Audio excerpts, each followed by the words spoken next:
So we got a good old Murano here. Let me show you what's going on.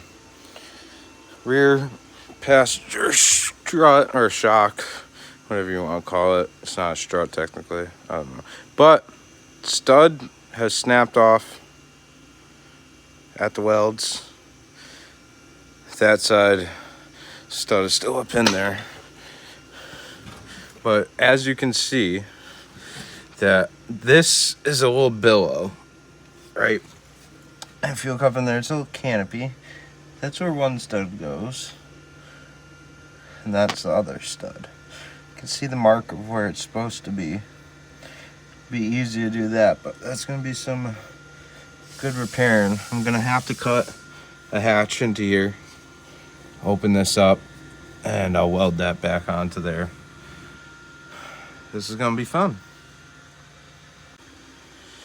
I need the hatchway so I can welding up like this. I could probably do something, but this is a friend's car and they want it done the right way. So, you know, I'm going to have to cut a hatchway so I can weld down in here, fix this big old rot hole that's right there, you know.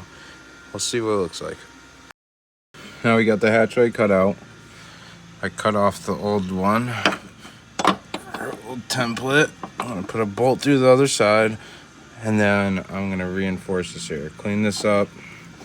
Get some type of backing back here so the welds will stick and it'll cover up that hole and it'll be straight. I got to grind that stud off. That's going to be fun.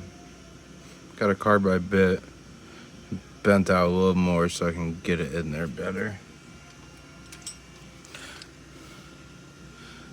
This should do it.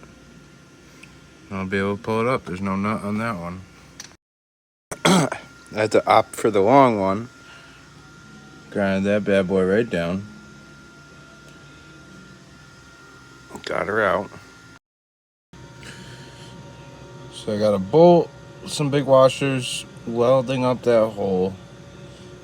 I just taken out my little guide piece where I put it right there. Had it up in there. Now I know I can finish that weld and clean that up, and we'll be pretty much done. I'll tack that thing back in there. So I've got that one all welded in there. Before I weld that one there, I am jacking up on the suspension and lining that bolt up. And that's a finished product.